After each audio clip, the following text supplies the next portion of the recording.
Good morning friends, कैसे हो आप सभी। मैं आपका अपना दोस्त इंजीनियर एस के राठौड़ एक बार फिर से स्वागत करता हूं आपका हाईफाई स्टडी के ऑनलाइन मंच पर।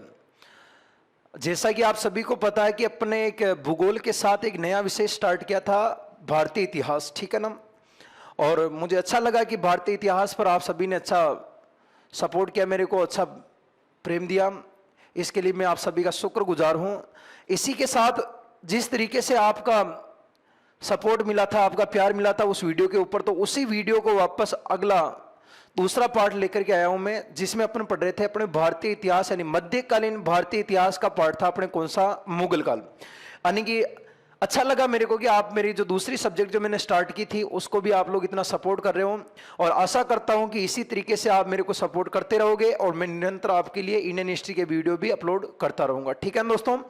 तो अपन स्टार्ट करते हैं अपने भारतीय इतिहास का एक महत्वपूर्ण चैप्टर जिसका नाम था मुगल काल। और मुगल काल का पार्ट अपन फर्स्ट पढ़ रहे थे दोस्तों। और मुगल काल के अंदर अपन कहां तक आए थे, तो मुगल काल के अंदर मैंने आपको बताया था कि जैसे ही अपने दौलत खां लोदी और आलम खां लोदी को इब्राहिम बाबर तक सूचना भेजी थी कि आप राणा सांगा की मदद लेकर के इब्राहिम लोदी पर आक्रमण कर सकते हो, और अगर आप राणा सांगा की मदद लेकर के इब्राहिम लोदी पर आक्रमण करते हो तो 100% इब्राहिम लोदी को जीतना आपके लिए बहुत आसान हो जाएगा। यहां तक अपन ने देखा था। और फिर मैंने आपको बताया था कि यहां पर जो आपने बाबर जो पूछा था वो पूछा था अपने कहां पर, पानीपत के मैदान में, जहां पर लड़ेगा अपने पानीपत का प्रथम युद्ध। पानीपत के प्रथम युद्ध के अंदर मैंने बताया था एक तरफ तो पहुंचा था बाबर, और बाबर अपने साथ में अपने दो तोपची लेकर के आया था, और दो तोपची में से एक का नाम तो था दोस्तों कौन सा, उस्ताद अली, और दूसरे का नाम क्या था, मुस्तफा अली, ठीक है ना, मुस्तफा अली। ये इसके दोनों तोपची हुआ करते थे, तोप वगैरह चलाते ना, गोला बारूद तोपची। बाबर के दो तोपची थे, एक का नाम तो क्या था, उस्ताद अली, और एक को नाम हो मुस्तफा अली। और इस साइड में देखो कि यहां पर एक विशाल सेना के साथ पहुंचता है अपने, जिसका नाम था इब्राहिम लोदी। और मैंने आपको बताया था कि इब्राहिम लोदी एक विशाल का सेना के साथ पहुंचता है, जिसके साथ में सेना की संख्या थी 5 लाख, और इस 5 लाख सेनाओं में से 3 लाख सैनिक तो बताते हैं सवार सैनिक थे, और साथ ही जो 2 लाख सैनिक थे दोस्तों, वो बताओ कौन से सैनिक थे अपने, तो पैदल सैनिक थे। इतनी विशाल सेना के साथ पहुंचता है इब्राहिम लोदी पानीपत के मैदान में, और इधर अपने एक छोटी सी सेना के साथ बाबर पहुंचता है, और यहां पर अपने तोप खाना, अपनी खाइयां वगैरह खुदवाता है, और उस्ताद अली तथा मुस्तफा अली नामक 2 तोपची साथ लेकर के पहुंचा था। अब आगे उल्लेख मिलता है कि जैसे ही बाबर ने इब्राहिम लोदी की सेना को आते हुए देखा, इब्राहिम लोदी के तो एक बार कान खड़ा हो गया।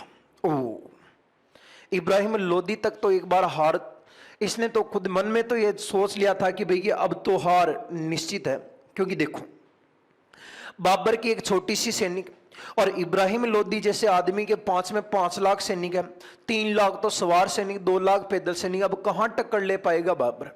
तो क्या यहां पर अपन ला करके छोड़ा था कि क्या बाबर इब्राहिम लोदी को टक्कर दे पाता है या इब्राहिम लोदी बाबर को हरा पाता है, यहां से अपन को आगे पढ़ना है। तो देखो बाबर ऊंचो हुए नाड़ा है कि भाई इब्राहिम लोदी की सेना कितनी है और कहां से आ रही है, और अभी भी बाबर मन में गुहार लगा के बैठा है कि कब मेरा कौन आएगा, राणा सांगा। लेकिन राणा सांगा क्या, राणा सांगा की तो परछाई मैदान में कौन आई। यानी अभी तक बाबर को उम्मीद थी कि राणा सांगा पहुंचेगा, लेकिन राणा सांगा नहीं पहुंचा था। क्यों नहीं पहुंचा था ये मैंने आपको बता दिया था कि इसके दरबारियों ने मना कर दिया था कि इब्राहिम लोदी को जब तू हरा करके संपूर्ण भारत पर अधिकार कर सकता है तो बाबर की मदद करने के फलस्वरूप तुझे 1/2 हिस्सा ही क्यों मिले। तो इस चीज के आग्रह पर जो अधिकारियों ने इसको बताया था, इसके जो राज दरबारियों ने, इस चीज को गौर फरमाते हुए राणा सांगा बाबर की मदद नहीं करता है, तथा साथ ही बाबर तथा इब्राहिम लोदी के मध्य एक भयंकर युद्ध होता है। और इस भयंकर युद्ध में दोस्तों उल्लेख मिलता है कि इब्राहिम लोदी परास्त होता है और यहीं पर ही इस युद्ध भूमि के अंदर मारा जाता है। अब आप लोगों के दिमाग में एक कड़ी घूम रही होगी, एक क्वेश्चन घूम रहा होगा कि इब्राहिम लोदी जैसा एक सशक्त शासक जो इतनी बड़ी सेना के साथ आया था, ये इस बाबर की छोटी सी सेना के सामने कैसे हार गया, और ये सल्तनत काल का पहला शासक था जो बताते हैं युद्ध भूमि में ही मारा गया था। अब देखना, इसके साथ ही उल्लेख मिलता है कि इसमें जो बाबर की जो जीत हुई थी उसके पीछे मुख्य रूप से यह हुआ था कि यह भारतीय इतिहास का पहला युद्ध था जहां पर बड़े स्तर पर तोपों तथा बारूद बंदूकों का प्रयोग हुआ था, जिसके कारण इब्राहिम लोदी की सेना में जो अपने हाथी और घोड़े थे उन्होंने कभी तोपों की आवाज नहीं सुनी थी, और इन्हीं तोपों की आवाज को सुनकर के इनके जो सवार जो सैनिक जो घोड़े और हाथी थे उन्होंने वापस दौड़ना स्टार्ट किया, और उन दौड़ने के कारण इनकी सेना कुचल करके मर गई थी, जिसके कारण इब्राहिम लोदी की हार हुई थी। आगे उल्लेख मिलता है कि यहां पर जैसे ही बाबर ने इसको हराया और बाबर ने कहा कि मैं इस युद्ध में विजय हुआ, तथा बाबर ने कहा कि अब मेरा अधिकार हो चुका है, एक तो दिल्ली पर, दूसरा हो गया है कहां पर, आगरा पर, यानी आगे बढ़ता है और जाता है दिल्ली तथा आगरा। और दिल्ली तथा आगरा जाने की इस जीत की खुशी में बताते हैं कि बाबर काबुल के अंदर चांदी के सिक्के बंटवाता है, जिसके कारण बाबर ने यहां पर एक नई उपाधि धारण की थी जिसका नाम था कलंदर। यानी कि इस जीत की खुशी में बताते हैं कि काबुल के अंदर बाबर ने चांदी के सिक्के बंटवाए थे, और चांदी के सिक्के बंटवाने के कारण एक इसे नई उपाधि मिल गई थी। इसे आज से जाना जाएगा किस नाम से, कलंदर। यानी कि युद्ध तो जीत गयो बाबर, अब इसने आगरा को मुख्य केंद्र बना दिया था, लेकिन तो भी आज इसके दिमाग में एक ही बात घूम रही थी, राणा सांगा। इसके दिमाग में एक प्रश्न घूम रहा था, इसके दिमाग में एक दुश्मनी थी राणा सांगा के प्रति कि भाई राणा सांगा ने एंड टाइम पर मेरा साथ क्यों नहीं दिया, जबकि इसने बोला था कि मैं आपकी मदद करूंगा। जब राणा सांगा बाबर की मदद नहीं करता है तो बाबर युद्ध करना चाहता है राणा सांगा से, लेकिन उल्लेख मिलता है कि बाबर सीधा सीधा राणा सांगा से कैसे युद्ध करे, क्योंकि कोई कारण नहीं था। क्योंकि सीधा सीधा तो कैसे बोल दे कि भाई कि तूने हमारी हेल्प को नहीं की दी, मदद को नहीं की दी, तो मैं थारू युद्ध करूंगा। तो बाबर को कुछ बहाना चाहिए था, और बाबर को बहाना चाहिए था, और बाबर इसके लिए सबसे पहले आगरा में बैठे हुए कुछ बहाना ढूंढता है, और सबसे बड़ा कारण लेके आता है एक नदी जिसका नाम था पीलिया खार नदी। इस पीलिया खार नदी को विवाद बनाता है, क्योंकि पीलिया खार नदी दोस्तों आगरा तथा मालवा के मध्य बहती है, और 1519 के अंदर राणा सांगा ने मालवा पर अधिकार किया था, और समझौते के तहत पीलिया खार नदी वाला जो क्षेत्र था वो किसके अधिकार में दिया गया था, अपने राणा सांगा के अधिकार में। यहां पर बाबर इसी पीलिया खार नदी को कारण बताता है और इसी को विवाद का कारण बनाता है, और कहता है राणा सांगा से कि या तो राणा सांगा तुम पीलिया खार नदी वाला क्षेत्र खाली कर दे, या फिर मैं युद्ध करके खाली करवा दूंगा। धमकी दियो बाबर। अब कारण भी आ गया कि बाबर पीलिया खार नदी वालों बोलियो कि भाई या तो तू क्षेत्र खाली कर दे अपना आप, और या फिर मैं युद्ध करके खाली करवा लूं, राणा सांगा ने बोलियो।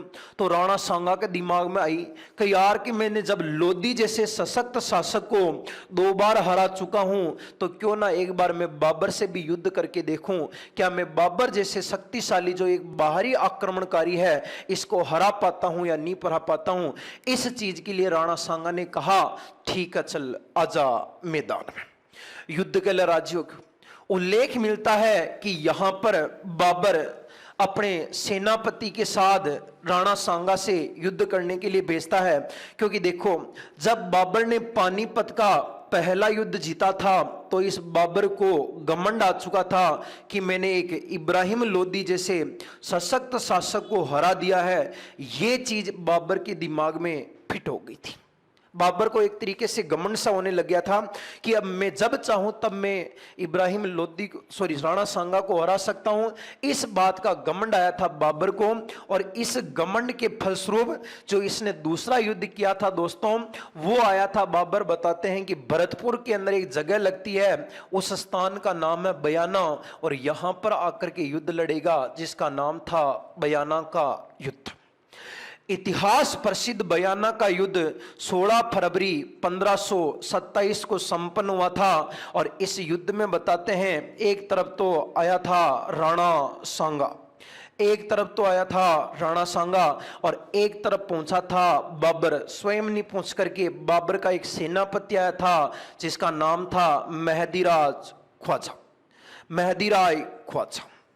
ये मेहदी राय ख्वाजा बाबर का सेनापति था, मुस्लिम सेनापति था। ये आया था यहां पर, और यहां पर बताते हैं कि इतिहास प्रसिद्ध बयाना का युद्ध 16 फरवरी 1527 को संपन्न हुआ।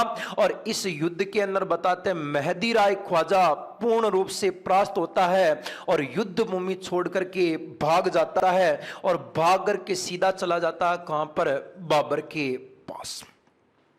और जैसे ही मेहदी राय ख्वाजा युद्ध छोड़ करके भाग जाता है तो राणा सांगा की जो राजपूत सैनिक थे, इस राजपूत सैनिकों के द्वारा एक जोर जोर से एक नारा लगाया गया सैनिकों के द्वारा कि तैमूर भाग गया, तैमूर भाग गया, तैमूर भाग गया, तैमूर भाग गया। ये इस बयाना के युद्ध में जब मेहदी राय ख्वाजा वापस युद्ध भूमि छोड़ करके भागा था, तब राजपूत सैनिकों के द्वारा एक नारा लगा था दोस्तों, जिसका नाम था तैमूर भाग गया, तैमूर भाग गया।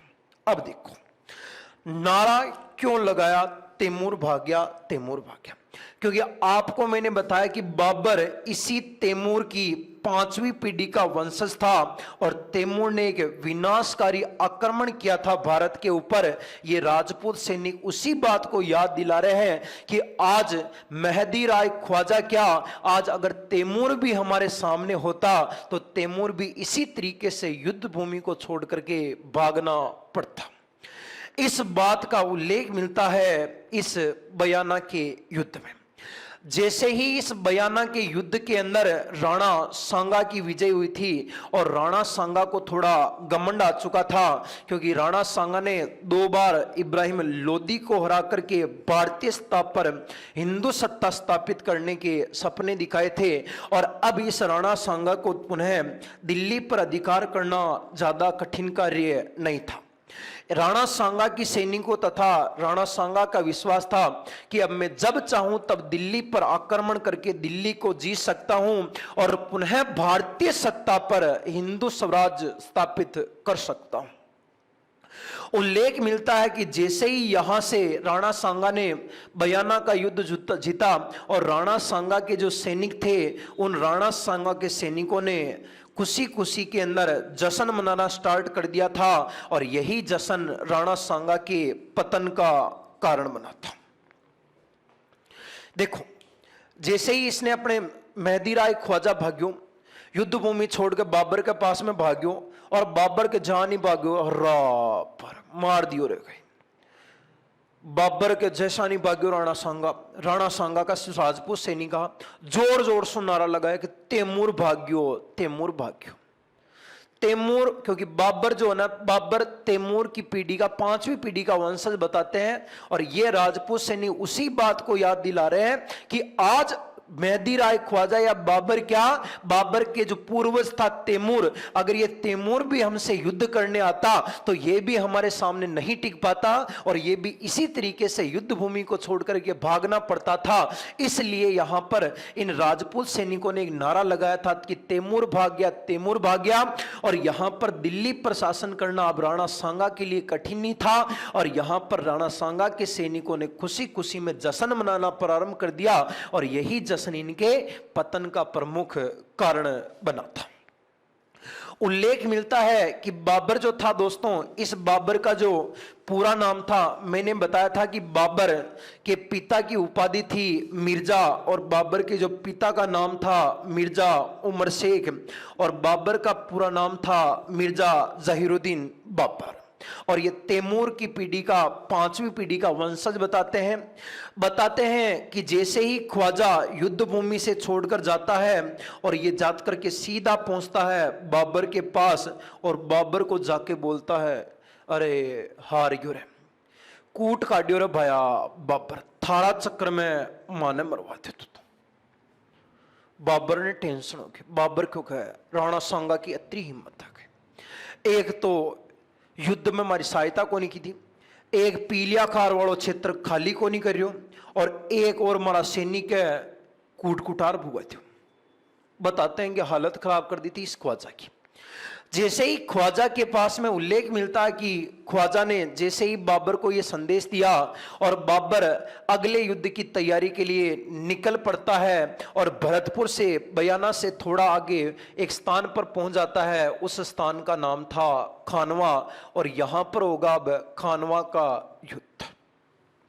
यहां पर खानवा के युद्ध में जैसे ही बाबर पहुंचता है, और पहले वाले युद्ध में मैंने आपको बताया था कि बाबर ने न तो बाबर स्वयं आया था और न ही अपना तोपखाना भेजा था, जबकि यहां पर बाबर स्वयं आता है और बाबर अपने साथ वही अपने 2 तोपची लेकर आता है, जिसका नाम था, एक का नाम तो था उस्ताद अली, एक का नाम तो क्या था दोस्तों, उस्ताद अली, और दूसरे का नाम था अपने मुस्तफा अली।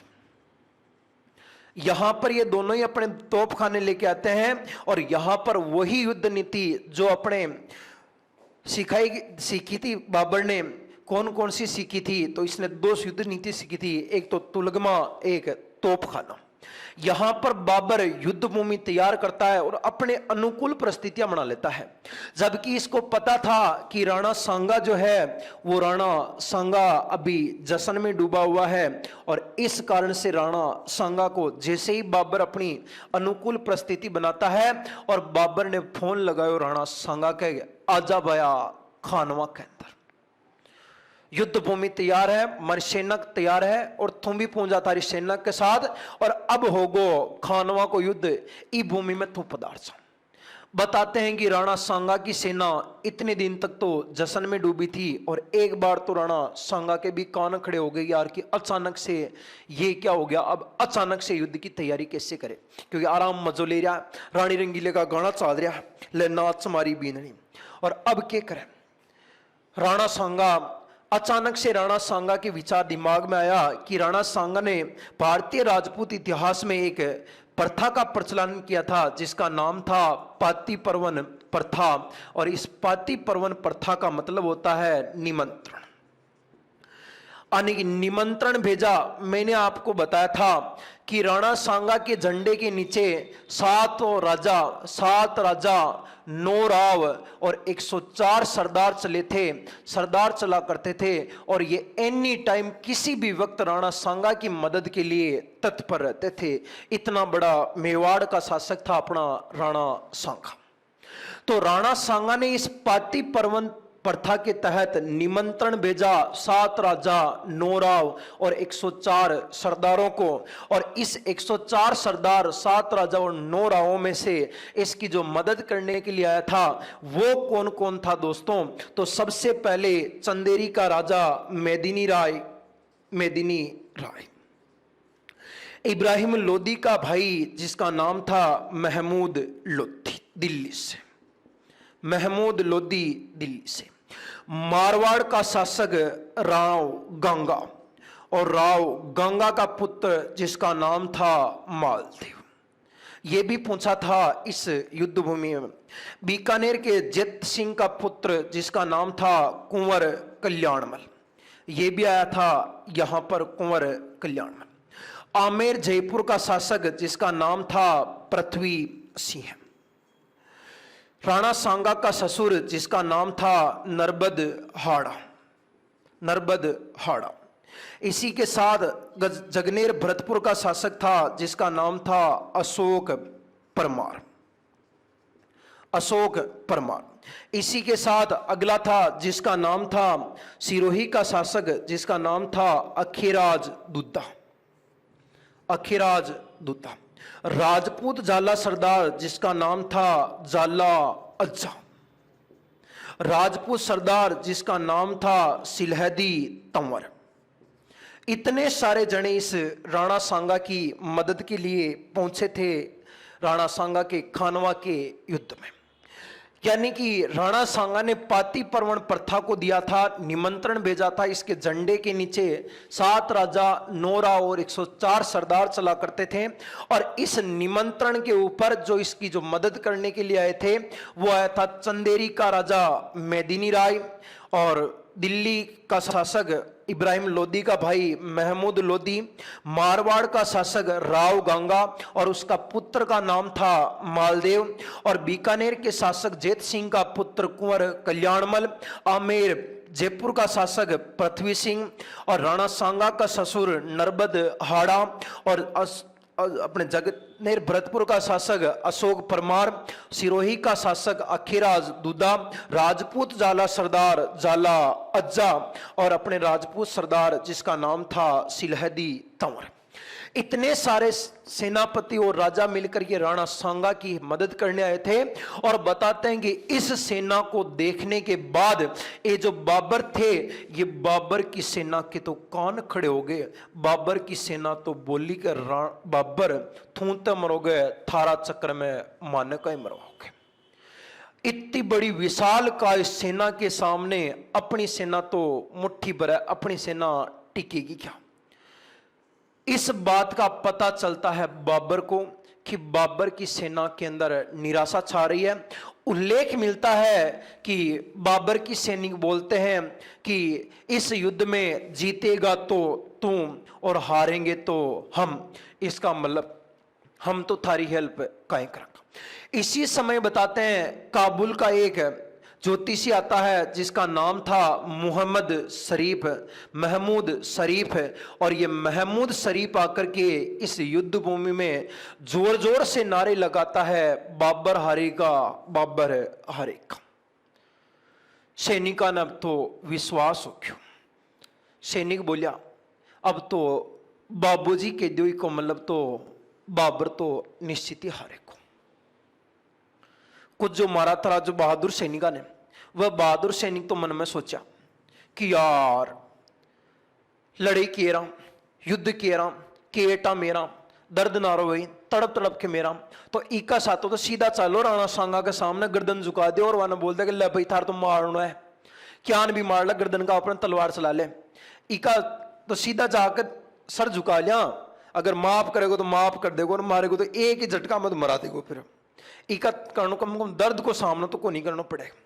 इस बात का पता चला बाबर को और बाबर ने कहा, बाबर को पता चला कि बाबर की सेना के अंदर निराशा छा गई है युद्ध की सैनिक राणा सांगा की सैनिक को देखकर। तो बताते हैं कि बाबर अब इनको विश्वास दिलाने के लिए बाबर ने कहा कि ये युद्ध ना तो तेरा है ना तो बाबर और राणा सांगा के मध्य नहीं है, ये युद्ध हिंदू और मुसलमान का है।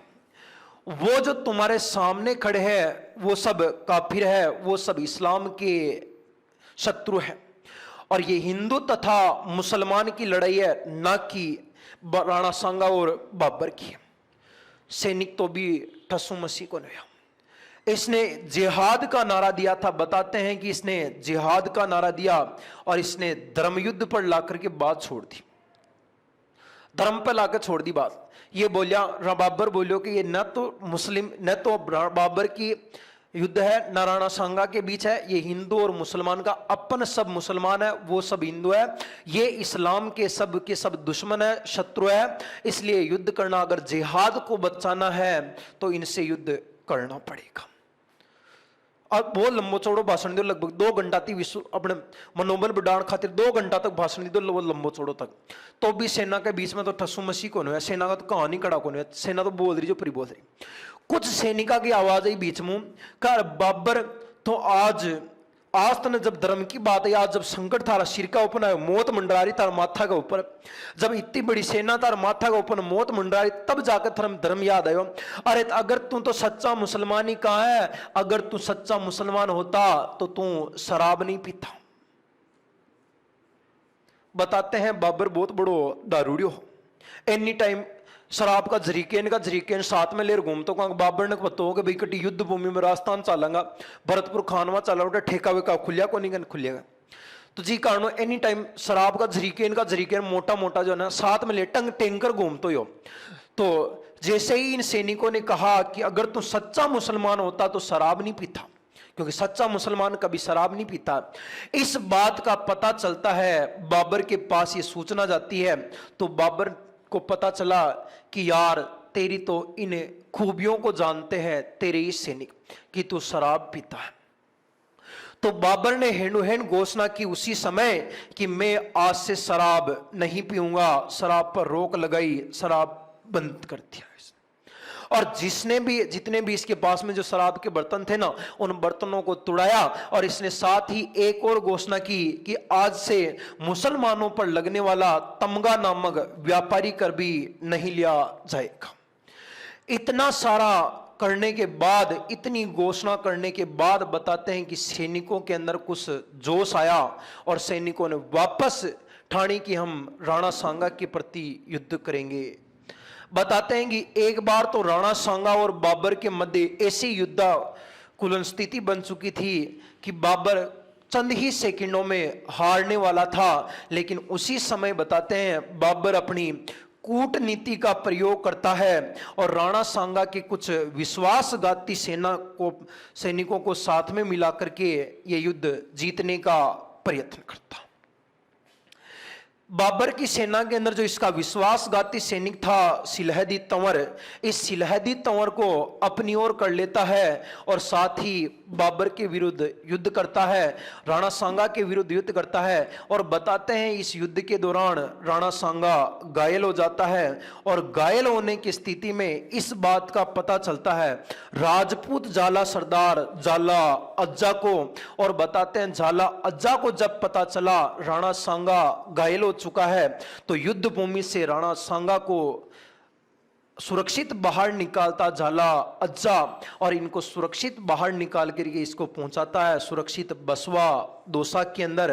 और खुद राणा सांगा का राजमुकुट धारण करके, राणा सांगा की तलवार लेकर के युद्ध भूमि में राणा सांगा बनकर के युद्ध करता है झाला अज्जा। बताते हैं झाला अज्जा इसका बहुत ही विश्वास पात्र सेनापति था, तो इसने इसको सुरक्षित, जैसे ही इसको पता चला, देखो सिलहदी तंवर तो बाबर साइड चलोगे, राजपूत सरदार तो विश्वासघाती हो चलोगे उठा। और अब बताते हैं कि झाला अज्जा जब को पता चला कि घायल हो चुका राणा सांगा, तो इसको युद्ध भूमि से सुरक्षित बाहर निकालता है और सुरक्षित बाहर निकाल करके इसको पहुंचाता है बसवा। और बसवा नामक स्थान वर्तमान में कहां पड़ता है? दोसा। और इस बसवा दोसा में सुरक्षित पहुंचाने के बाद ये खुद राजमुकुट धारण करता है राणा सांगा का और बाबर के विरुद्ध युद्ध करता है।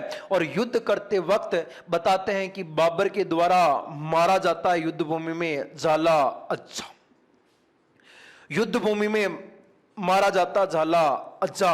और बाबर को पता चलता है कि राणा सांगा युद्ध भूमि में मारा गया, क्योंकि राजमुकुट धारण कर रही हो झाला अज्जा। बाबर ने पतों को ना कि अंदर झाला अज्जा है, और जैसे ही पास आकर के एक तलवार से झाला अज्जा की गर्दन उड़ाता है और अपने पैरों से इसका राजमुकुट हटाता है, तो राजमुकुट में से राणा सांगा नहीं निकल के कौन आता है? झाला अज्जा। बाबर को दिमाग खराब हो गया, बाबर का मन में एक चिंता सताई। बाबर को पता था कि राणा सांगा जैसा शक्तिशाली शासक इतना जल्दी मरने वाला नहीं है, कुछ ना कुछ तो गड़बड़ है। और गड़बड़ को देखते हुए जब झाला अज्जा के मुकुट को हटाया तो सिर निकल गया झाला अज्जा का। और झाला अज्जा का निकलने के बाद बाबर ने युद्ध भूमि में घोषणा की कि राणा सांगा तो कब का युद्ध भूमि छोड़ करके भाग चुका है, लगता है मुझे राजपूत सैनिकों और राजपूत राजाओं की गर्दन उड़ा करके इनकी मीनार चूड़नी पड़ेगी इस युद्ध भूमि के अंदर। और इस बात का पता चलता है राजपूत सैनिकों को और बताते हैं कि यहां पर बाबर कहता है कि मैं इस युद्ध का विजय हुआ और इसने कहा कि मैं एक नई उपाधि लेता हूं, मैं बना हूं गाजी-ए-बादशाह।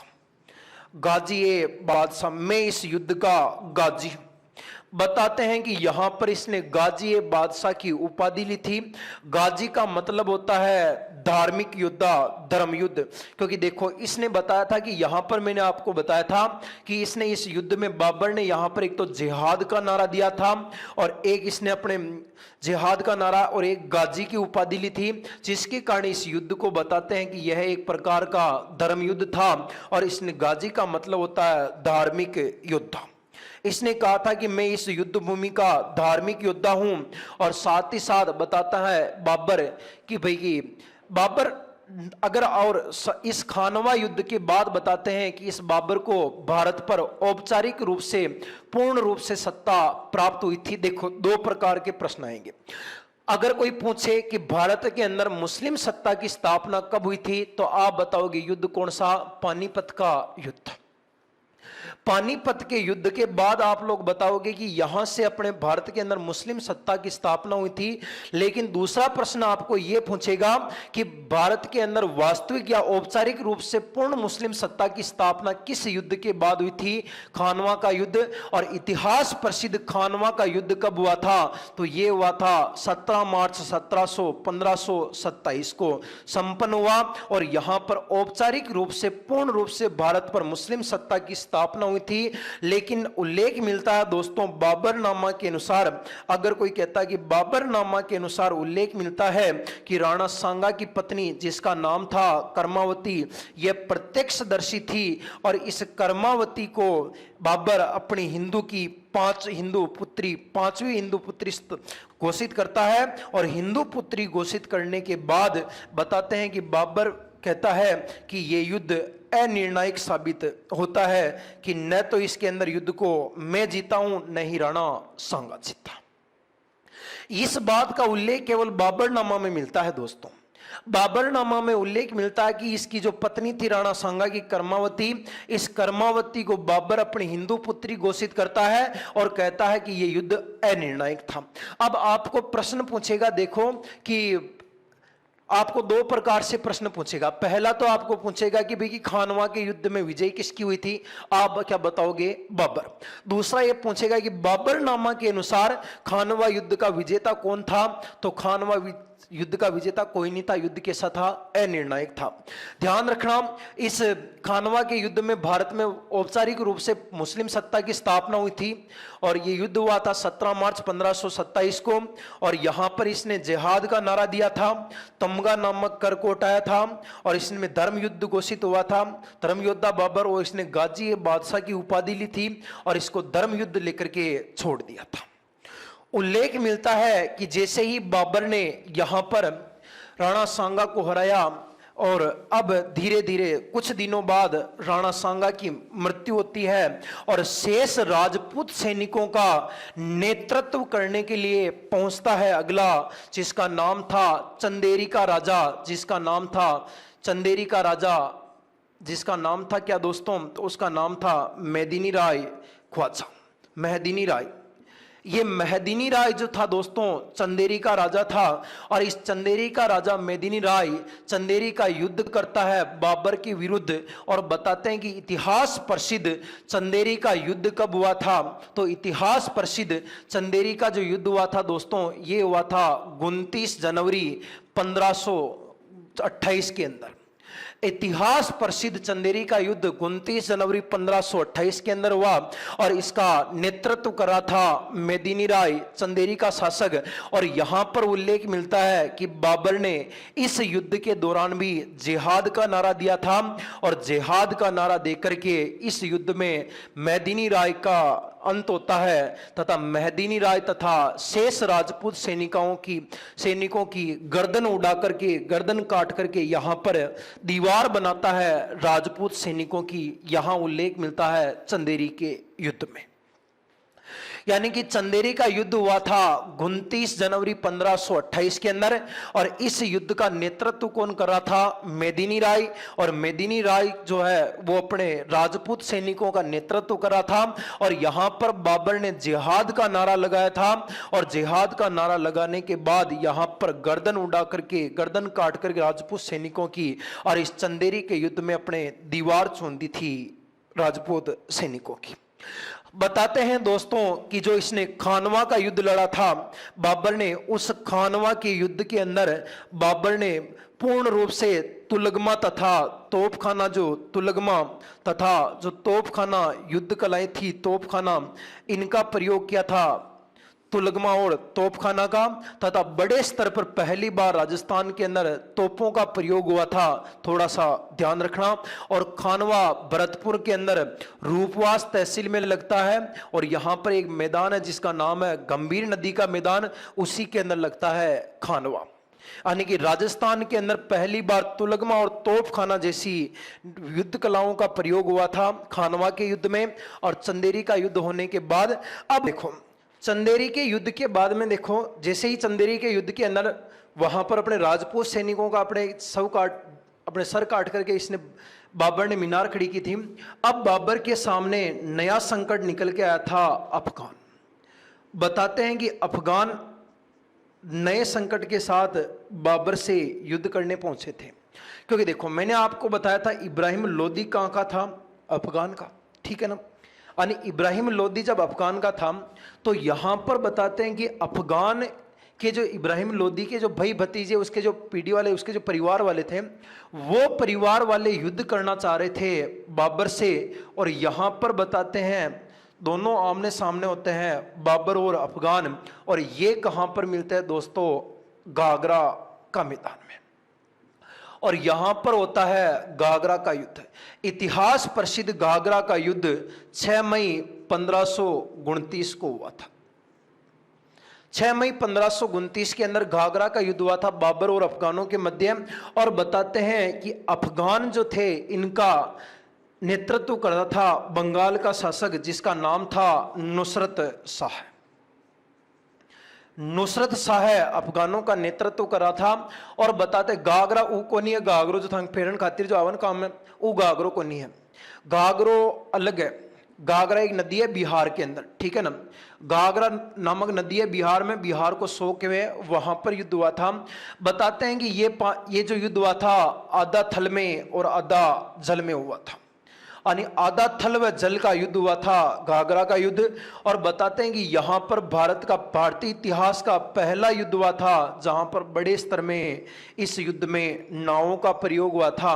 और बताते हैं कि नुसरत शाह बाबर से समझौता कर लेता है और अफगान युद्ध में हारकर युद्ध भूमि छोड़ करके भाग जाते पुनः अपने मूल स्थान की ओर।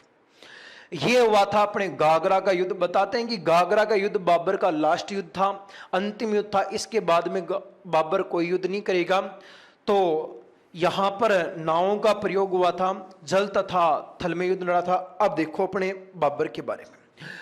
बाबर जो आया था दोस्तों, वो बाबर आया था भारत के अंदर 1526 में आया था, 1530 तक रहा था। और 1526 से 1530 तक बाबर ने टोटल भारत के अंदर 4 युद्ध लड़े थे। युद्ध पहला जो लड़ा था वो लड़ा था अपने पानीपत का युद्ध। पानीपत के बाद में दूसरा लड़ा था जिसका नाम था खानवा का युद्ध। खानवा के बाद में युद्ध लड़ा था जिसका नाम था चंदेरी का युद्ध। और चंदेरी के बाद में युद्ध लड़ा था दोस्तों कौन सा? घाघरा का युद्ध। 4 युद्ध लड़े थे, पानीपत, खानवा, चंदेरी, घाघरा। देखो 1526 में आया, 1526 में पहला युद्ध लड़ेगा 1526। फिर 26 के बाद कितना आएगा? 1527। दूसरा युद्ध लड़ा था कब? 1527। फिर लड़ा था दोस्तों 1528 के अंदर। और फिर लड़ा था अपने 1529 के अंदर। यानी कि चारों युद्ध एक एक साल के अंतराल पर लड़े गए। पानीपत 1526, खानवा 1527, चंदेरी लड़ा था 1528 और घाघरा लड़ा था 1529 और अंतिम में जाकर के दोस्तों बताते हैं 26 दिसंबर 1530 को बाबर की मृत्यु हो जाती है बीमार होने के कारण। यानी घाघरा के युद्ध के बाद बाबर की मृत्यु होती है 26 दिसंबर 1530 को। और यहां तक इसने 4 युद्ध लड़े थे, पानीपत का युद्ध, खानवा, चंदेरी और घाघरा। अब देखो, याद रखोगे, याद ऐसे रख लेना, पानी पीकर, खाना खाकर, चंदेरी चली, घाघरा उठाकर। बाकी सन तो ऐसे ही 1526, 1527, 1528 और 1529 और 1530 में परलोक सुधारियों मृत्यु हो गई। यानी कि पानी पीकर, खाना खाकर, चंदेरी चली, घाघरा उठाकर, ये चारों के चारों युद्ध किसने लड़े थे? बाबर ने। ये थी अपने बाबर की थोड़ी सी कहानी। अगर अपन आगे की ओर देखें बाबर की जीवनी के बारे में, तो आगे उल्लेख मिलता है दोस्तों कि बाबर जो था, इस बाबर की मृत्यु हुई थी 26 दिसंबर 1529 के अंदर, 1530 और 26 दिसंबर 1530 के बाद बाबरनामा में उल्लेख मिलता है कि बाबर ने पानीपत के अंदर एक मस्जिद बनाई थी जिसका नाम था काबुली मस्जिद। और इसी काबुली मस्जिद के साथ साथ एक मस्जिद और बनाई थी संभल के अंदर, और जो संभल में मस्जिद बनाई थी वो बनाई थी जामा मस्जिद।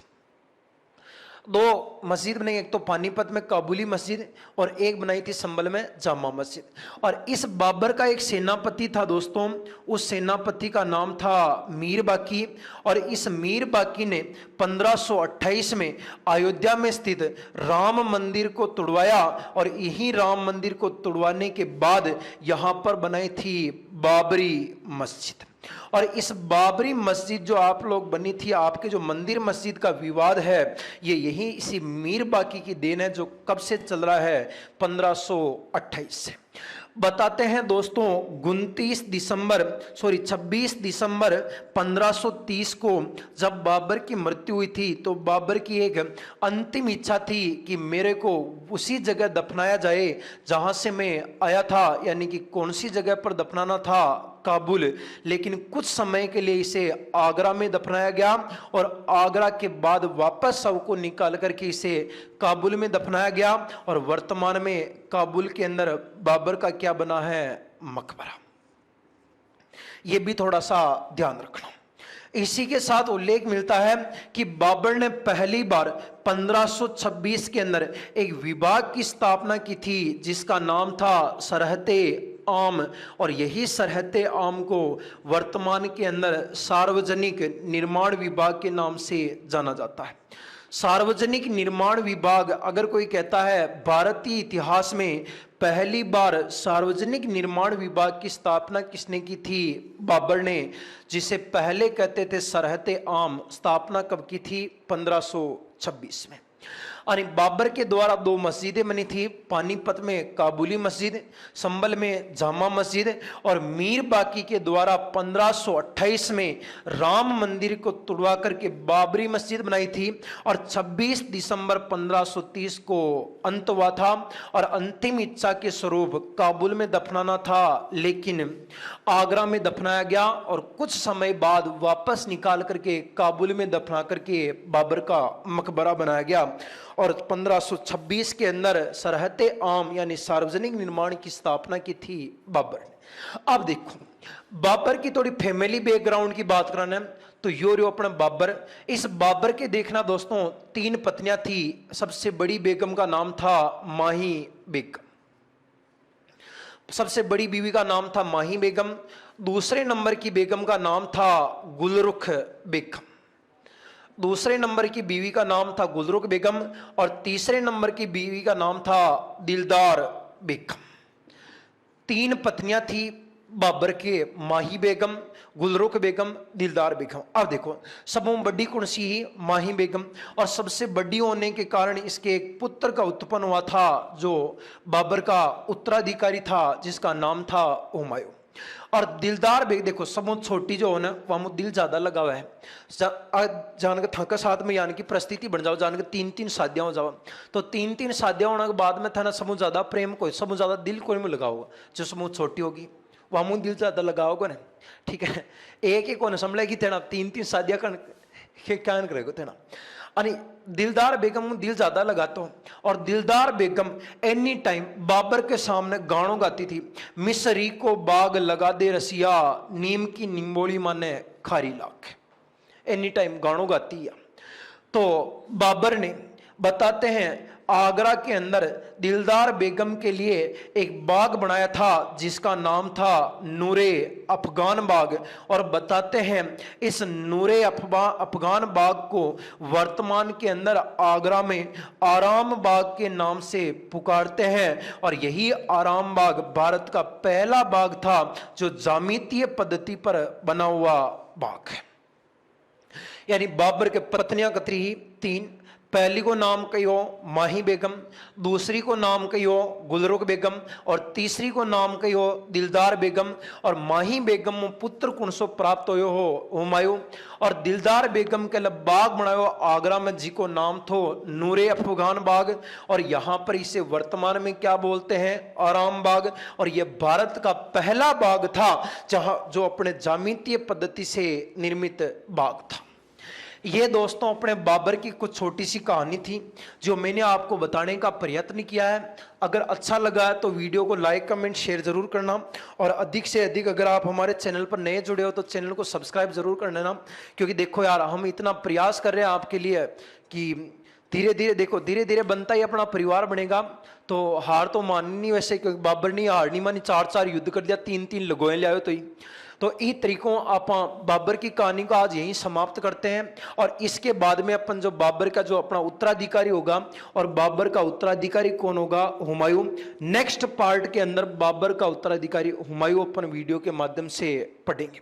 और धीरे धीरे अपन भारतीय इतिहास को इसी प्रकार से संपन्न कर देंगे। ठीक है दोस्तों, नमस्कार। वीडियो को अधिक से अधिक लाइक कमेंट शेयर जरूर कर देना। और अधिक से अधिक अपने दोस्तों को बोलना कि चैनल को सब्सक्राइब करें। और हाईपाई स्टडी की टीम और हाईपाई स्टडी पूरी की पूरी आपके साथ जुड़ी है। और आशा करता हूं कि आप भी हमारा फुल सपोर्ट करोगे और हमारे साथ बने रहोगे। ठीक है दोस्तों, नमस्कार, वंदे मातरम, जय हिंद, सत श्री अकाल, राम राम।